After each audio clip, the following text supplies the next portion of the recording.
Hi, folks. Welcome to the Prepared Homestead. This is Travis. Thank you all for stopping by to watch a cool but lovely day here in the Ozarks. Feels early spring is what it feels. This would be a typical day if this was a month ago. But we've had nothing but unusual weather this year so far, so I guess we'll take it. It's not crazy hot like it's been, it's not covered in snow and ice like it's been, and it's not flooding, pouring rain and tornadoes and very high winds like it's also been so far this year. So gonna take it and enjoy it, right? So the stock market closed another $1.5 trillion in the red again today. This makes something like an 11% or so drop over the last 5 days. Started off good. I mean, if you care about those things. And then all of a sudden it kind of started going south. And I think a lot of that has to do with some of the news that's going on. You know, it's that for me, the only thing that I really notice in the stock market is how you can gauge of what's going on in the world by its reaction. Sometimes, not always. But today, President Trump affirmed and reaffirmed and confirmed that new tariffs are going to be on top of the old tariffs with China starting tomorrow morning. 104% tariffs on most everything coming from China. Said that China didn't meet its deadline to reduce tariffs, and so 104%. China is responding in a different way, not really imposing more tariffs on stuff. They're restricting the export of rare earth minerals, which is a big, important deal. The president and many other countries have all talked about, well, we'll just make technology here. In fact, today, the president stated that America could just make iPhones. We'll just make them here. Yeah, America's capable of making iPhones, but, you know, the cost is probably going to be thousands of dollars. It probably at least 4,000 or 5,000. And some estimates, which I think are ridiculous, but are between $30,000 and $100,000 to manufacture an iPhone in the United States. But the big thing is it takes a lot of rare earth minerals that China controls a lot of. And so they're restricting that. But the big thing that they're doing is that they're dumping U.S. debt. China is the second largest holder of U.S. debt in the world. And a lot of people believe that part of the value that the U.S. dollar is able to keep is because the debt is being purchased by other countries. And the last few days, China's been dumping that. Today, they dropped another $50 billion in U.S. debt. So that's a different way that they're dealing with it. But prices are going to be increasing. Speaking of the iPhones again, it's reported that at the very last minute, Apple flew 5 cargo planes of iPhones out of China into the United States. So not knowing exactly how many iPhones that are and how many sales are typical for iPhones, at least it'll give a little bit of a cushion until it finally kicks in. So it means that likely you're not going to pay a high price immediately for an iPhone if you plan on getting one, but eventually you will.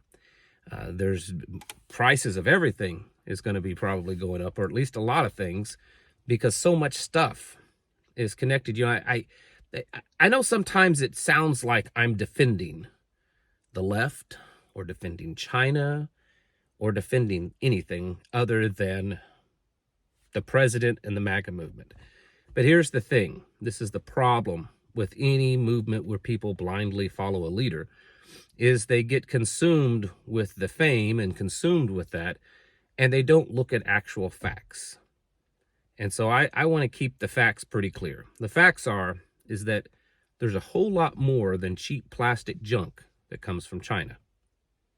Yes, everyone, when they think of buying something from China, they're thinking of the cheap, junky dollar store things or the cheap, junky Temu stuff.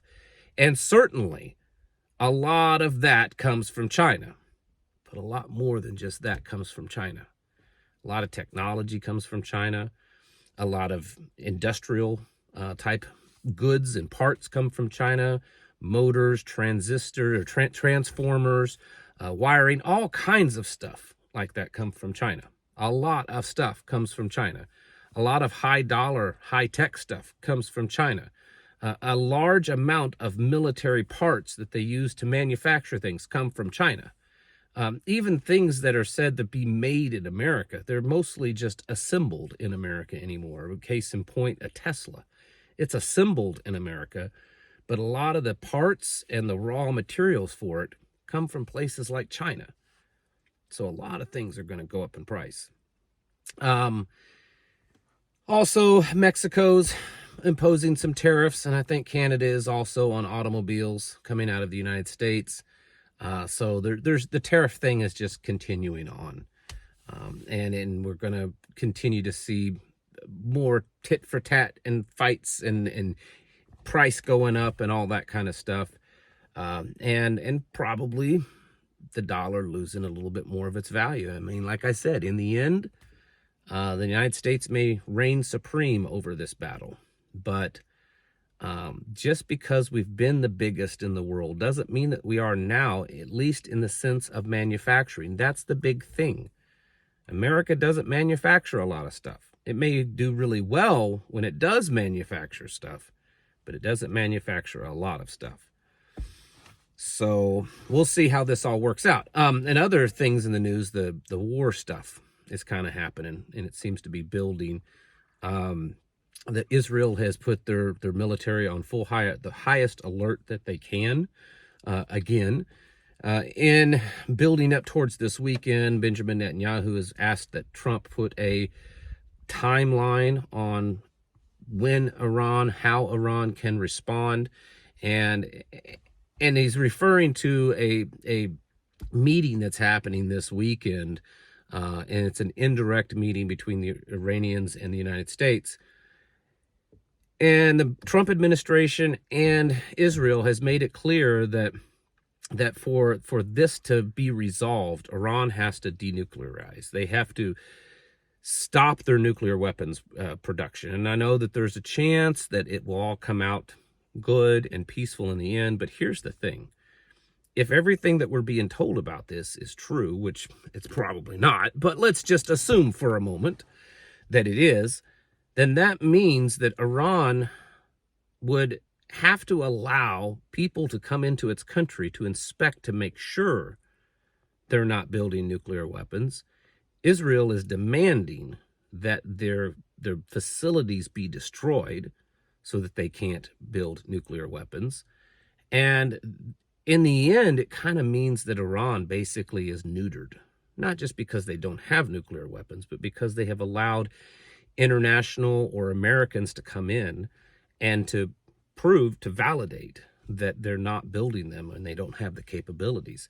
And I'm not simping for the Iranians, folks, but I highly doubt that Iran is willing to do that. I mean, either death by bombing or death by being neutered is how it's going to look. And I don't see a positive outcome to this. It's possible, I know that, but I don't see that it's going to happen. And so it looks like that the United States and Israel is also planning for it not to happen, because there is a continual buildup of forces and strength in that area. They announced that we're pulling 10,000 troops out of Eastern Europe. It's very possible that those troops are going to go to the Middle East. It hasn't been confirmed, but it's possible. There's just other signs that things are kind of building up in that area to get ready for some type of big conflict there.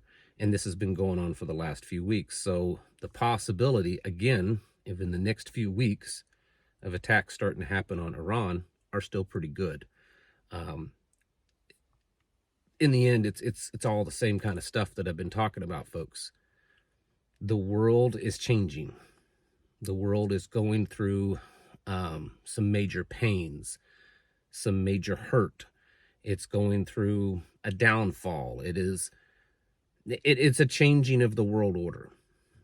And every time in history that has happened, there has to be some type of big collapse, big war.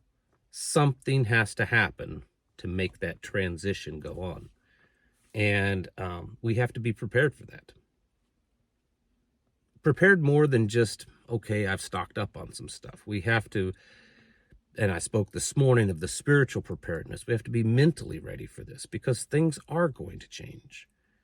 And part of that mental preparedness extends into the physical, meaning that you have to mentally be ready that and okay and accept the fact that when it comes to food, you may not have access to the food that you're used to. You may be able to survive. It just may not be what you're used to, meaning that you have to go out and actually till the ground and actually grow food or actually raise it on the hoof or in the chicken coop. That's work. You'll survive if you do it, but it's different. We have to be ready that we may have to eliminate certain things from our lives because they're either not available or they're too expensive. We have to be ready for the shocking things that we may see, the deep recession and depression that we may see, the losing of the value of the dollar that we may experience, violence in the streets that we may experience. For various reasons. There could be, sleeper cell attacks, but it also could just be that people become more desperate than they already are. We live in a society filled with mental illness. There's a mental illness epidemic, and there has been for a while, primarily brought on, I think, by pharmaceuticals, but all sorts of other things too. You take that, you take the already deep divisiveness in America, and then you add in a potential economic downturn, recession, depression, collapse, hyperinflation, all these possibilities, and people can turn pretty nasty and ugly. And so we need to be prepared for that kind of stuff. I'm not saying that it is going to happen, and I'm not saying it's going to happen in the worst possible scenario, but we should be prepared for that because we've already seen over the last few years increase in not just violence, but increase in spontaneous and extreme violence and just awful behavior from humanity. And humans get worse when things get tougher. At least their behaviors can turn worse, especially when there's already dependencies, chemical dependencies, and mental illnesses and stuff.